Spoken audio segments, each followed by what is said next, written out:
because we were having problems connecting with the YouTube account. It's connecting, I guess. It's good.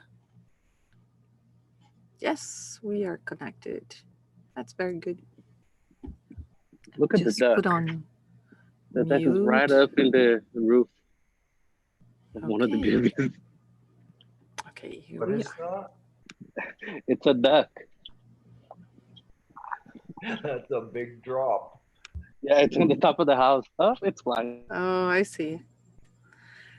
Okay, so let's begin with the prayer. Who would you like to do the opening prayer?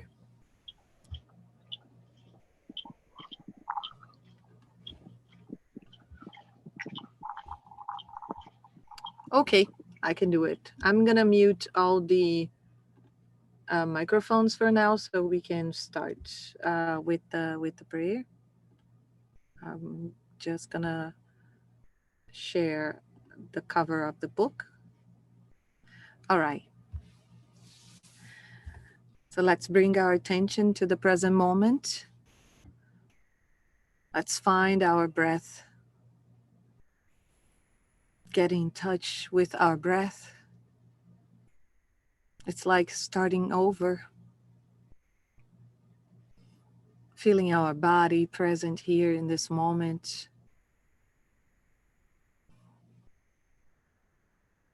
Also bringing our attention to this moment where we are about to once again create this deeper bridge between physical world and the spiritual world, at least in theory, but then we know it is in practice as well, because we are always connected. We are part of the spiritual world, and we are here to learn more about our interaction with our spiritual world, to learn how to better guide our mediumistic antenna, and to help ourselves to feel happy or at least confident in the process. We are grateful for our spiritual family. We're grateful for the spirits mentors of this group. We ask for a protection, a field of protection around this group of people and this meeting, so we can focus on all the subjects here with the book In the Domains of Mediumship. And we also thank Chico Xavier and Manuel Andre Luiz, all of those that directly or indirectly helped for the conclusion of this wonderful, remarkable book. Thank you. So be it.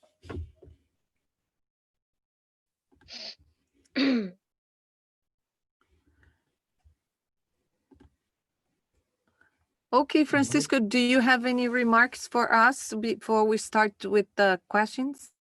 Well, one remark I want to do is that this personage called Ambrosina, she has a good connection with the spiritual world because she needs to be like protected from the other people, because it says she's overburdened by petitions and requests. A lot of people asking a lot of things sometimes that she cannot solve, or she even doesn't know maybe the answer for the question. But everybody wants to know the solution, because sometimes people has a tendency to say, how can you solve my problems? We don't ask, say, how can you help me to understand the path to solve my problems? We want to ask people, how you can solve my problem? Can you solve my problems? That's the first question sometimes people go to those kind of meetings. They say, can you solve my problem? I need help to do this and that. Can you tell the spirits about this and try to find a solution for my difficulties?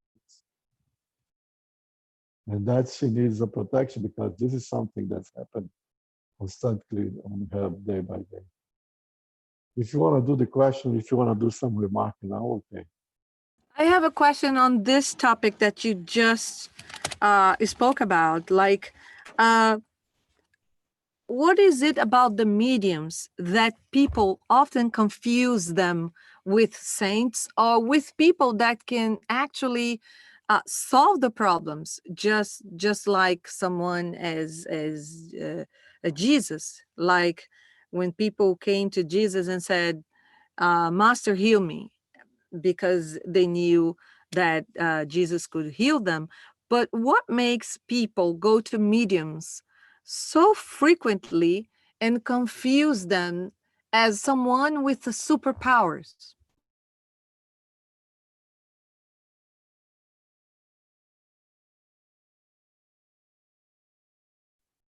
I don't know for sure why people do that, but I would say that we have this maybe this tendency for so many lives to ask for somebody else, like, oh, can you ask God to forgive me and be okay? Everything is nice, everything is okay now.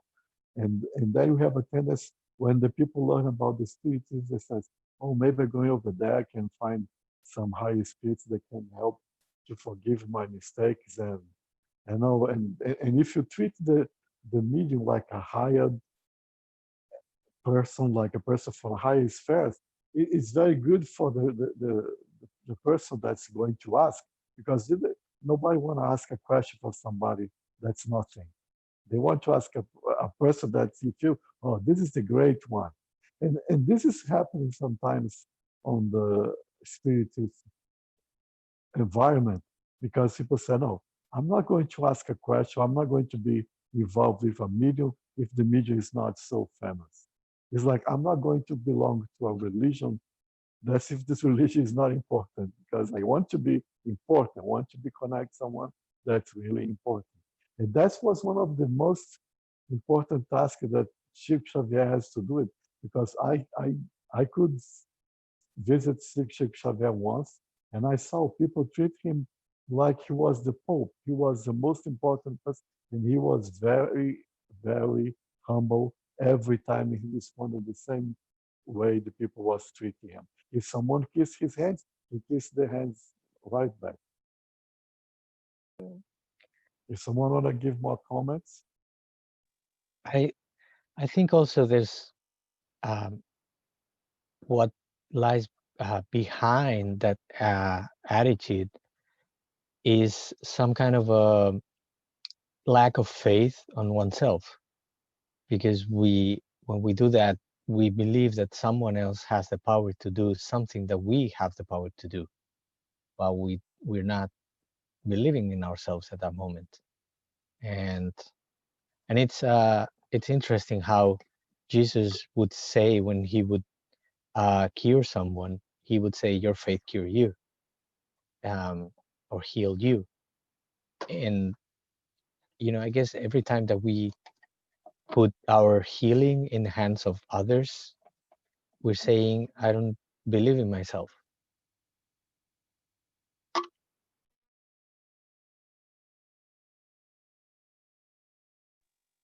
Yeah, I would like to add that this kind of belief or disbelief that's growing in people, our disconnect with nature and just the natural laws that exist. uh you know we have to, we know that these faculties that mediums have, they're natural abilities. And until we can get past, the fear and the superstition, and I'm speaking, more of the general population, and not be afraid to ask these questions and learn about these natural phenomenon, then we will always treat mediums that way, because they have faculties that we just don't understand. And until we actually stop and question these phenomenon, which this book is doing just that, and stimulating those questions in our minds. These ideas, these concepts have to become more prevalent in society. And the bridge to get to that point, it seems long because people are just not willing to accept these things. You know, we speak of Jesus, and you know, the belief is that he's just so, you know, far out there that we just can't achieve that. You know, the way that he's been presented is just beyond, you know, a human.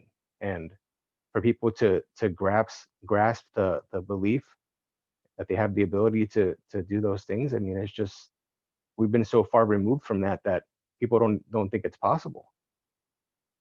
But I think with science now and the studying of the laws and all these things we're finding out with physics and all that, I think that will help to bridge the gap, and people will be more, in the new instrumentation, people will be more inclined to you know, see different things from different perspectives, and understand these phenomenons are all connected and they're all natural. There's nothing to be afraid of.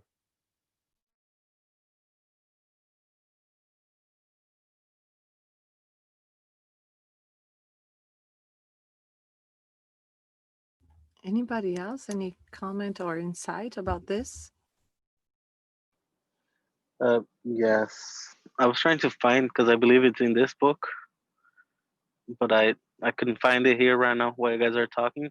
It's when it talks about the superior spirits, the help that we receive, that sometimes the only thing that they can do, it's really help us in the material level, like with the healings and everything, giving us the ability to keep going on until we get more conscious about it. So I guess being conscious about it, and so we're gonna take the responsibility, stop being lazy. Like I'm like putting this way, and I'm like, I don't know if I'm being a little bit rude, but us taking responsibility for ourselves and working on ourselves, and that we put on their hands, because we have to change. Like the things that I'm learning with spiritism is that I have to change and learn about myself, a lot of things that I'm not really conscious about it. And then we put in the hands of those spiritual gurus, like in between uh, in quotation marks in there, because we don't want to take the steps and the work to go there. And then sometimes the only thing that they can really do to help us is it's helping us with those miracles that for us that are studying, and the people that are studying this subject, we all know that it's not that much of a miracle. That's my 2 cents.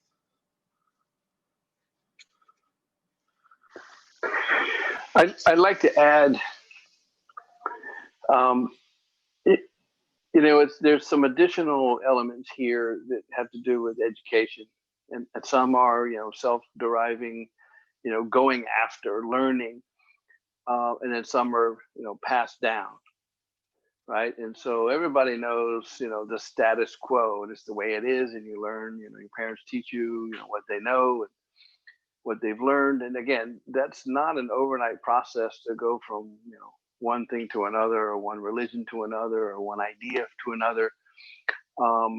And unfortunately, it's on both sides. You know, as you evolve the good ideals and the moral education coming from within families, the same is true on the negative side, right? You know, that's where, you know, some of the racism and these kind of things still exist because they're handed down. And so a couple things is, one is, you know, there's an education that you can acquire through the, you know, from the world, you know, from school, from your family, you know, and others in your walk of life. And then there's, you've got to exercise that innate nature of your own self to explore more, you know, to kind of take your next step. And I think, you know, that's starting to occur. So all that said, right there, it's all about, I just wanted to add to that component of education and carrying down, you know, being educated and seeking your own education. And that, you know, that process in itself, you know, is timely. It's, you know, there's patience that's required. But again, it's all possible, through education, and as more and more things happen, including some folks here talked about science. As more things are getting exposed in different arenas, now you have internet and a whole number of other things, physics, quantum physics, and so forth. These kind of create new question marks in our minds. So I think we're starting to see an expanse of the curiosity, the going after, driving your own education towards new truths, new ideas.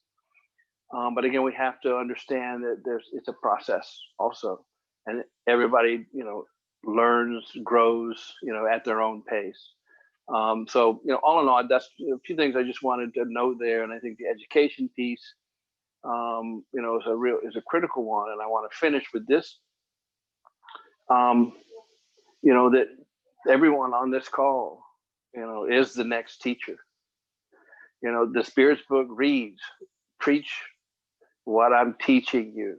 It means, as you know it, communicate it outward. You're not trying to recruit anyone, but everyone on this call and everyone in our circle of life that are after, the better, the good, and the next level of evolution of our heighten our awareness, and our own ascension, as little as that may be. This is what we're talking about. You yourselves are all teachers, are all educators to that next person standing next to you, listening to you. Could be a stranger, but it could be that one little thing that's the spark for them to explore, to take the next step, to find new ideas. So I'll leave it at that. And this is a great topic that probably could go on for a while, but thank you.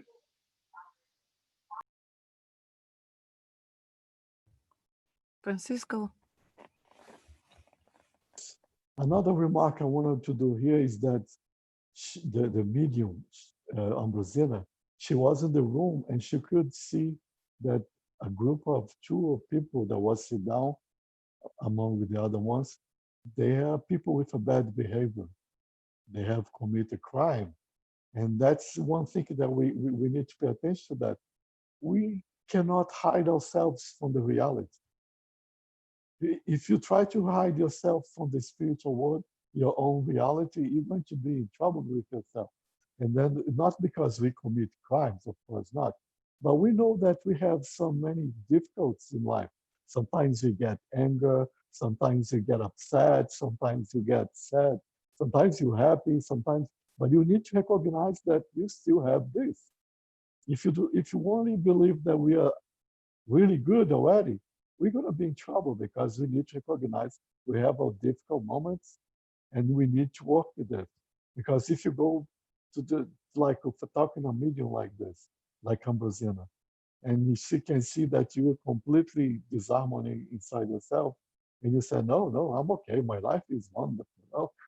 Why are you going to lie to yourself? You need to understand, look, I'm trying to do my best. I know I have difficult, but I recognize this and try to do my best. I try to be more patient. I try to not fall in big sadness. I try to be more humble. I know they have so many difficulties in my life, and we need to recognize that we have this, not the dark side, I would say, but we have this side that's a complete disharmony sometimes, and we need to bring harmony inside ourselves. If you deny this, there's going to be a trouble. We cannot deny, because the Spirit's going to know, and we know also too.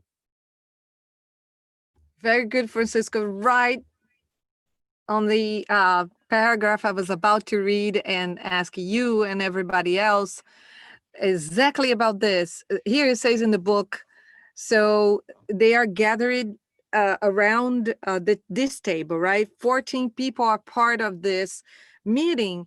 And then here in the book says, dozens of people crowded around the table, exhibiting tribulations and difficulties. Strange thought forms emerged from group to group, evidencing their mental positions. Here, darts of concern, daggers of bitterness, mist of tears, their obsessors hardened in disappointment of despair, amid aggressive purposes of vengeance, worsened by the fear of the unknown. So how can we go to those places, such as Spirit Center, such as Medium Mystic Meeting, such as going to see one of those mediums that bring with them this group of workers? How can we put ourselves receptive in a way that we can, instead of accessing our thought forms, we can focus on the goodness, the other energy, the other side of the story that it's going on there? How can we do that, Francisco, or and everybody else?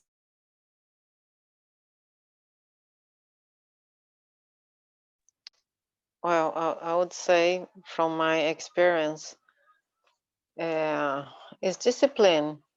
Like we have to do that every day. It's not only in the mediumistic meeting or in the spirit center.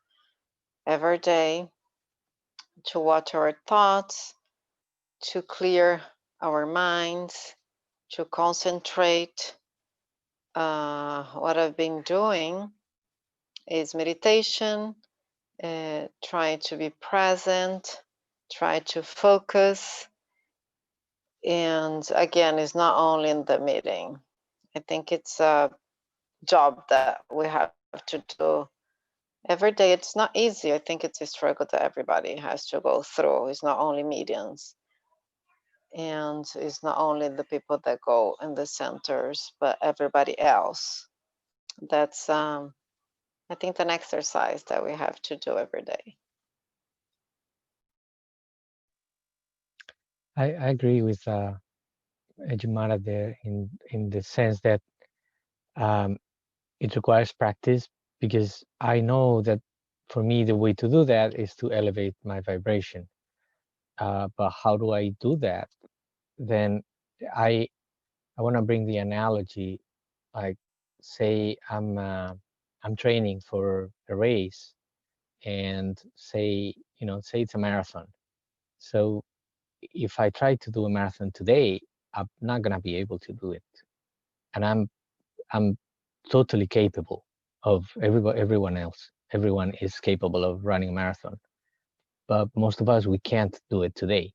We need to work on it. We need to practice. We need to be committed. We need to put effort into it. We need to be conscious about that training that we're doing. We need to be persistent. We need um, to follow that that kind of like that training path. So I guess for these, it'd be the same thing. And there's, I don't know exactly where in the chapter it says that. I think it's referring to how the mediums have a plan, and they have the help from their mentors and so on, because they have a plan. But the way we typically do things is that our plan is chance. So we leave things to chance, expecting that things are going to happen. And we really need to have a plan. So I guess if we want to elevate our vibration during the meetings, we need to have a plan, and we need to work on that plan. And as I'm saying this, I'm thinking, Juan, but you don't have a plan. Okay, I know, but I need to have a plan. So that's what I'm taking for myself right now.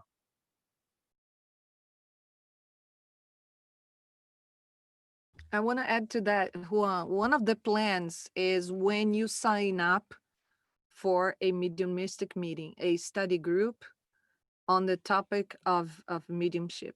One of the plans, when you make this connection, it's when you show up to the commitment of developing your consciousness, your awareness towards all those things involving mediumistic meetings. One of the plans is, I'm going to plan to do this development for 3-4 years, and I'm going to work on this. And when we show up, and we show up on time, just like any job, when you show up, you are showing your interests, your responsibility, how serious you are about something. It's not to prove that idea to anyone, but it's the commitment you do with yourself and the respect you give to that type of work. That's one of the plans, because then you are showing commitment and you are showing that you are interested. So I am here. I would like to work. And when we are ready to work, the job will show up.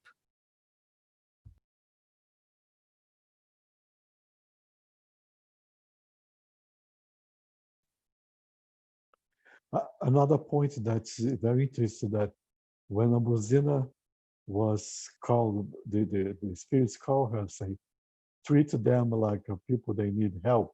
It doesn't need to lose yourself because of the problems of the other ones. Because usually we have a tendency to say, I'm like this today because I heard a news, because I watched on the TV something very sad. Someone told me some news very sad. Well, I watch a movie, that's why I'm sad today. Well, that's why I'm so irritated today.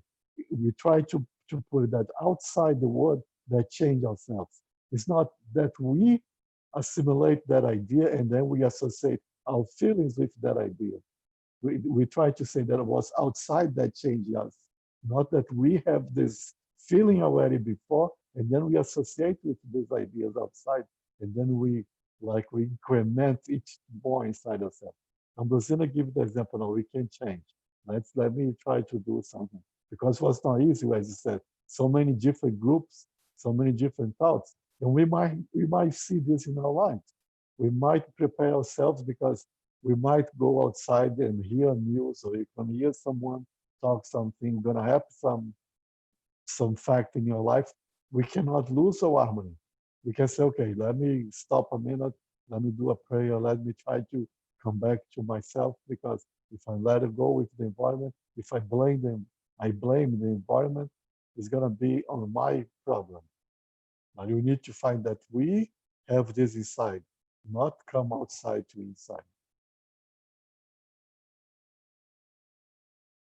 Yeah, because instead of helping you, it will be necessary for you to get the help you're supposed to give to the whole group.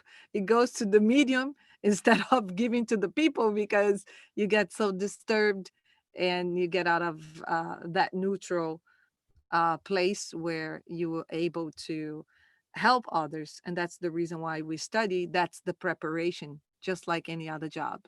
That's the preparation. Anyone would like to comment or add to this comment? I just want to add one thing. It is important that we prepare ourselves, but we cannot forget, like the discussion that we had last week, sometimes we need treatment. The medium needs treatment, and that's okay, because, I mean, we're not flawless.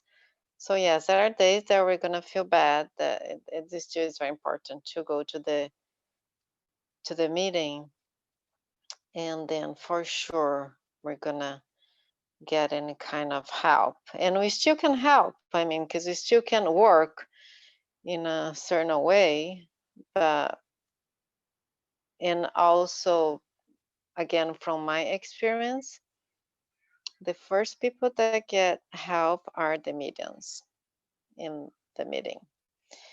And so we always get help, and also for our families. So I've been seeing, many examples of that in the books also, and also seeing spirits saying that the first people that get help are the mediums, and also the mediums' families.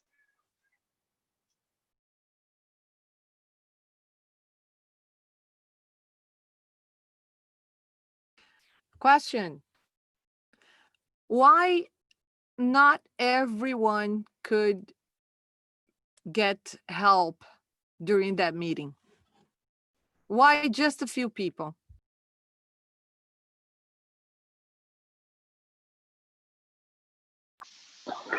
in order to achieve the results designed for.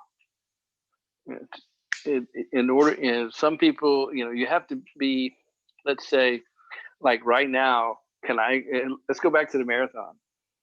I'm not equipped to run a marathon today. So, if you said, hey, you're the one, let's go help you do that. And I wouldn't be the best one to achieve that right now.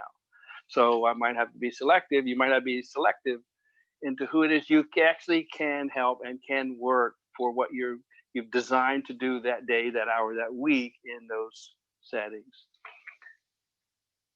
But how is this selection made? It's like if I am hurt, I go to a hospital, and that's the place to get, to get what I need. If they were all there and they need help, why at least they didn't have like a direction, some kind of words? Who make that statement? Just like a doctor says, you can get help today, you cannot. Who does that? I think maybe I didn't understand correctly, but I think it says that the messages were generic somehow, in the sense that they were said to give advice or uplift, or and what I understand is that everybody could get help if they were open to. Let me read it for you. Cases were not addressed individually, although we clearly perceived that the messages were emitted with precise aims. Precise aims. Here, they uplifted the broken heart. There, they warned careless consciences. Yonder, they renewed forgiveness, faith, charity, and hope. So that means that No, go speak on. Oh, so I guess that means that everybody, to me, it means that everybody was getting help through the help that was being given to other people. So that's what I feel. Yeah, I think that's what I heard as well. Just now that you've read that again. Yep. In that particular context, I would agree.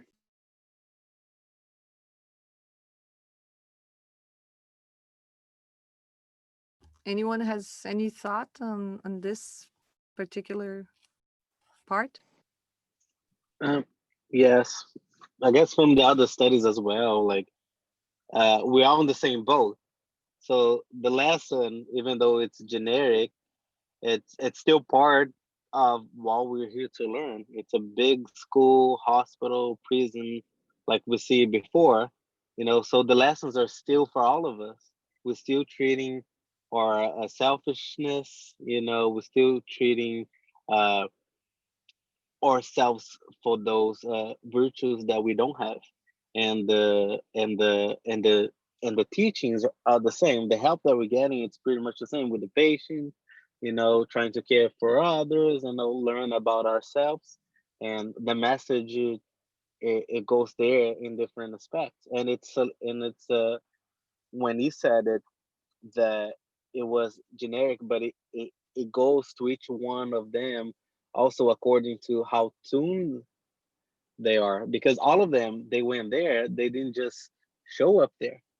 And like you said, Cynthia, in the question, like when you go to a hospital, you're going to the hospital too. All those people are there seeking a help for themselves, so they're in tune with that and they're able to connect with it. And we see the attunement, being attuned with the spirituality for the good, the bad, shows up all the time. It depends on how we're seeking that. Yeah, and this is almost a manifestation of your will and what you're trying to achieve. You know, they said, I believe, a prayer, and then they read from a doctrinal book, and then There was another message under Gabriel's influence, the director's mentor, and you know, when we focus what we want, I mean, you know, they talk about thought forms in the book as well. Is sometimes when you hear these words, especially when they're said with intention, with a will, and with a love, you know, those words have the power to trigger certain things in you. And again, like I said in the book, you know, thought forms started to form. So people would think about issues that they have to work on, things about themselves they want to change, you know, issues with, you know, their family members, any number of different things that are going on. And those words, in hearing them, it has a healing, you know, power to it. And you know, the connection of vibrations, and trying to get everybody in tune, you know, to that same wavelength. It's we shouldn't underestimate the power of, you know, things like that, like saying prayers, connecting with groups. It's very powerful, especially when people are willing and open to, you know, to hearing that message. um and it's just another way of just seeing, you know, how strong your words are. You know, say what you mean. Your words have power, you know, and there's a will, you know. You can tell when someone is doing things intentionally, and they doing things with intention and with meaning. It makes a difference, and it makes a difference in your life. It gives everything you do meaning when you have that, when you put that will and that power into it. I agree with you, Manny. I see very often people, they say, "Oh no, I'm not gonna work in a mediumistic meeting. No, I can't do that." If that was a one person's job, this is a teamwork, and there are a lot of components in the mediumistic meeting. I totally agree with you. Yes, and like answering the part that you said, why not everybody gets the help. We saw in in this chapter the logistic that it takes to reach people, to reach those spirits, the discarnated that needed the help. You know, like there's they talk about the mirror, the TV. You know, that there will be other workers in the regions to be able to record those spirits that are suffering, the discarnates that are in need. There's all the logistic. Imagine us today, like I need to help somebody, but I don't have, like, for example, the yard sale work that we do at our the Broad Spirit Society. If we don't have the workers, how are we going to do it? And the amount of workers that we have, the more we can do. And so the logistic and the people to do the work, it's part of that too. So it's hard not to do, to help everybody. And we see those examples in the, for example, when Newton came over, not everybody got a reading, you know, like, and how, and again it goes back to the attunement, like how are you connected to the spirit? How is that spirit in it? In the spiritual level, they can see way better than, like, we can hide our emotions for ourselves, but on the other side they can see that more clear. We have the psychoscope in the chapter 2 that talks about how they can read it, and then use that to reach them and do the best work that they can. Very good. It says here, oh yes, such work is not carried out without prior planning. Chance is a word of human invention to disguise least effort.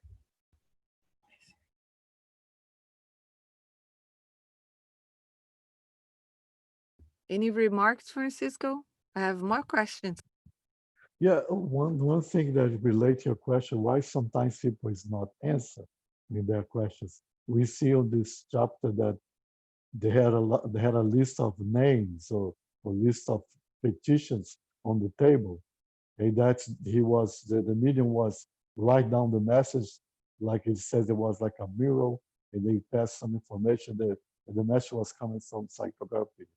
But this is the question. This is a good question because sometimes we go to the Spirit Center with an internal question.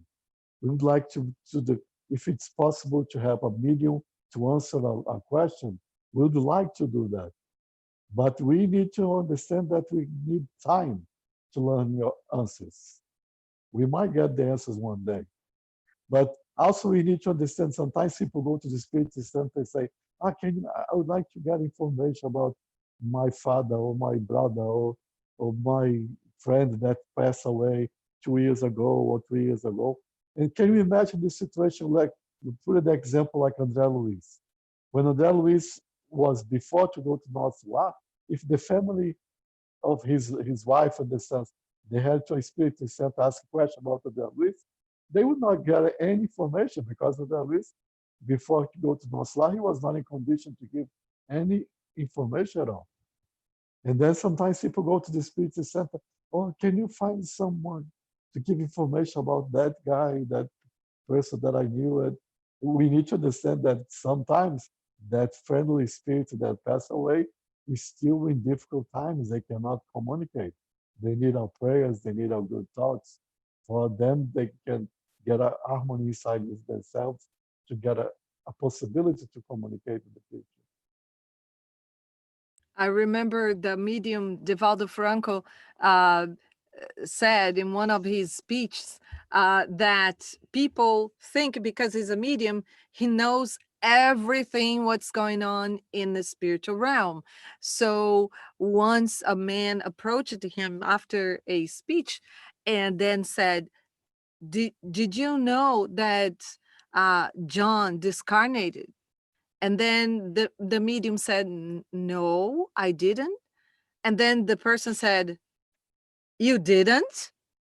And then the medium said, no, I did not. So with that, he wanted to show that, no, just because I'm a medium, I don't know what's going on in the spiritual realm, like everything that's going on. It's not like it works. It's not like that it works.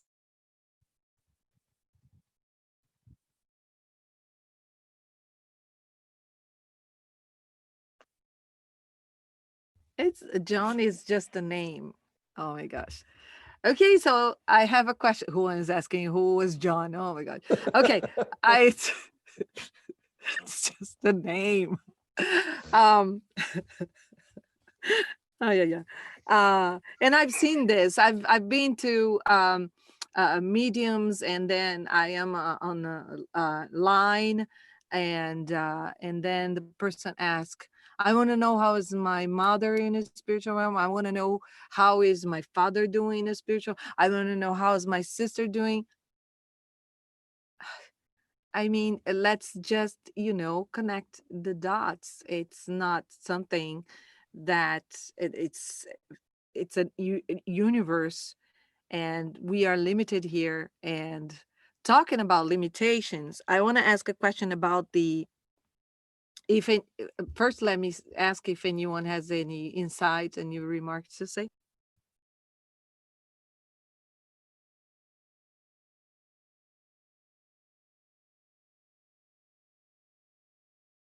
Okay, then here's my question. Okay, we are all, I can't find a paragraph right now where I read this.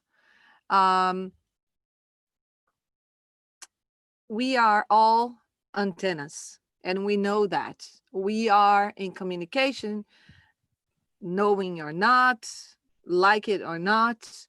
We have this antenna. We all have pineal gland, and this is the organ, according to neuroscientist Dr. Filippi, that this is the organ which we gather information from the spiritual realm. Now I ask you all of you, so if we are antennas and we are not officially putting our antennas, our mediumistic works to, we don't give a function to this antenna, This antenna is like, okay, so I'm going to put my antenna here every week from this time to that time. So we are not part of a mediumistic meeting. At least, I don't know, you might be. So I'm not doing that right now. So I'm not using my antenna, I'm not putting it to work. So with this book, I'm learning that my antenna is being used. I put it to work or not, consciously or not, it's being used somehow. So how is this working? How is my antenna being used? How do I know, or how can I find out how is my antenna being useful for the spiritual realm?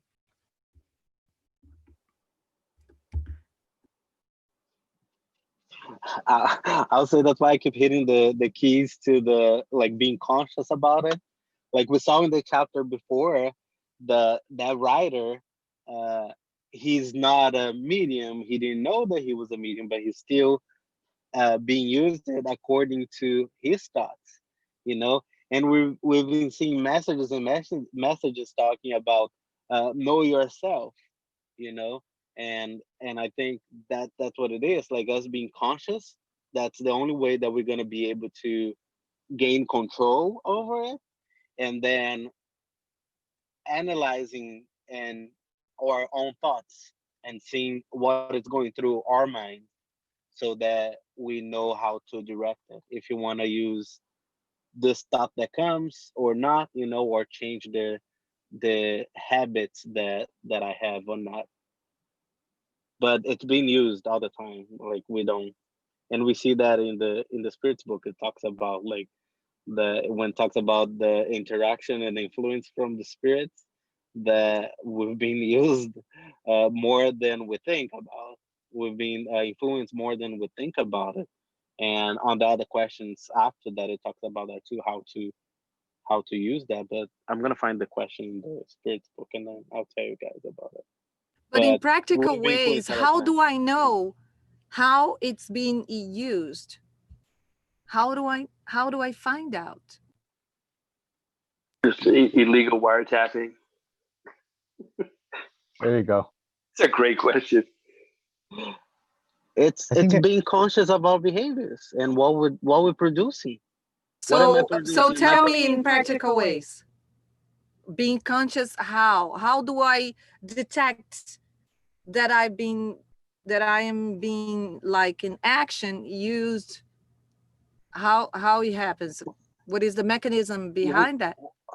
One example that I can say, the example that I gave before on the study that some of us have on Fridays, for example. I had one day that right before the meeting, there's a lot of situations happening around my house to get me anger, you know, and out of control, you know, and I fell right into the trap, you know. And after I realized that oh my God, I'm going to a serious study group, and then I just fall into the trap of anger, you know. And there was no reason for that to happen, you know, but it happened around there. And in there, after that, I felt manipulated, even though I agree with it. You know, I let myself fall in that trap, but I felt a little bit manipulated in there. And now I pay attention more to what's happening, especially if I'm doing some work. For example, today, some days that we have the meetings,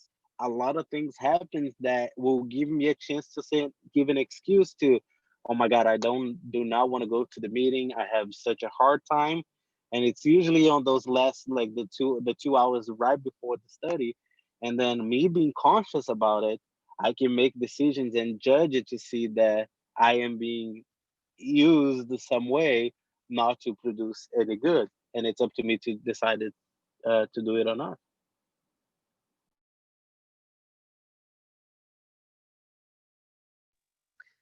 For me, um, it's kind of like Okay, let me give an example. We were beginning the study today, and the prayer and so on, and I was feeling very strongly that I wanted to do certain things and change certain things and take certain commitments with myself. So I could clearly see that that was an influence. Maybe 2 hours before, I was I I was feeling the opposite. I was feeling like, I wanted to escape from what I, from what was my compromise with myself. I mean, my commitment with myself that I had, and I wanted to escape from that. And it was very tempting. So I guess that you can call it temptation or tendency, or I don't know, give it the name. But that, to me, that temptation, and I can clearly see when it comes, and I can see myself sometimes saying, "No, I'm not gonna. Um, I'm not going to give in to this temptation." And sometimes I can see myself saying, "I'm doomed. I'm gonna give in to this temptation. I know what it is, but you know, I'll do that." So I see it every one of those times.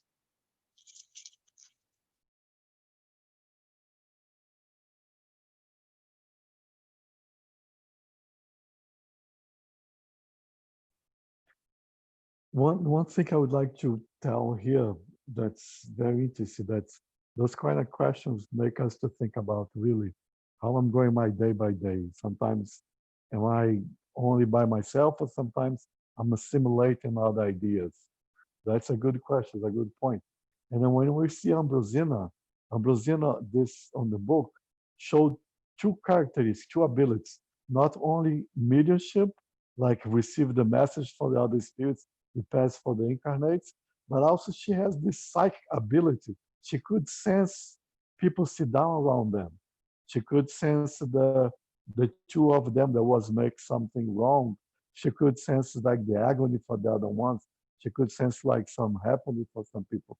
This kind of a psychic ability, we should train ourselves to develop this, because we might help us to sense other people's feelings, and we might be helpful to by giving good words, give good attitudes for them, because we can feel this. We don't need to be waiting for the spirits show us the others are in difficult, but we can sense them. We're not training to read thoughts. That's not the idea. We're not here to say, oh, you're going to learn how to read thoughts. Not that. But we're going to learn how to sense the other feelings. And then we can sense, oh, these people is really can do something for them. Also can sense, oh, this people is really good. You see, I feel good to sit down. Like anybody could feel, go nearby Chico Xavier, could feel the harmony. You could say, oh my God, that's really good. And that's this kind of ability. Emmanuel said we need to develop this kind of ability. We cannot be only sit down waiting for the spirits to show us something. We need to sense others also.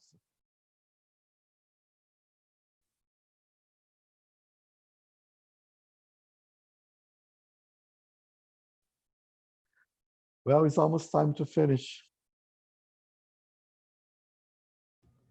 Yes. Any remarks? I'm only going to ask Rafael, are you there? Yes, he is. Hey, Yes, I Rafael, am. Yes, I am. you don't need to be so curious to know who was Ambrosina, right? Yeah, you said it already.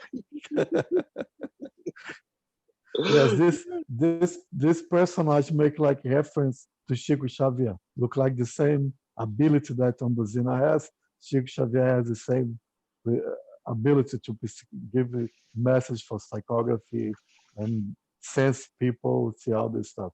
It really was really a good relationship. Yeah, and if you think about like the time, the period of time, like the mediumship meetings that they're talking about, how Andre Luiz was doing work in Brazil, it's at least for us that are from Brazil, it's easier to guess that Ambrosino is Chico Xavier and Gabriel it's Emmanuel, his mentor. So that was the because I asked that in the group if people had an idea of who they think those people were.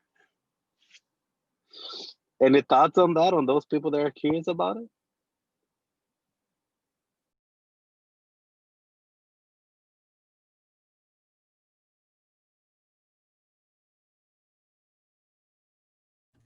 Okay, then we can close this beautiful study. And but first, I would like to know who would like to present next week's study, chapter 17. Manny, where have you been, do it. Manny? No, I'll do it. Yes. Sign me up. Okay.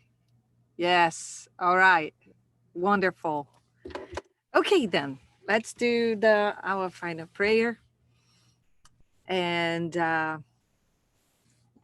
keeping this, holding this, actually, this wonderful feeling and wonderful vibration we have right now, talking about elevated jobs and works, such as mediumship, such as working in an environment where we are truly working for the future of the humanity. To work in the field of goodness for ourselves and for others. Here in this chapter, we have learned that whoever does this type of job is helping themselves and helping others. There's nothing more rewarding than when we find an environment where everybody is helped. We are grateful for the spirits that have brought to us this book, so we can learn and be more prepared when we are ready to work in a mediumistic meeting. And may we continue with this effort and with this excitement to continue with our studies and to continue pursuing this knowledge, so one day we can work for the greater good. We thank you, good spirits. We thank you, our spiritual family, and the spirits workers of Broward Spiritual Society, which is this group is so connected, for this wonderful work they have been doing and for the support we have been receiving. May we have a wonderful rest of the week, and may we get together here next week for more of this. Thank you, so be it. It was beautiful. Thank So you be so it. much. Awesome, awesome. That's good, guys. Thank you, everybody. Excellent. Thank you. Thank you.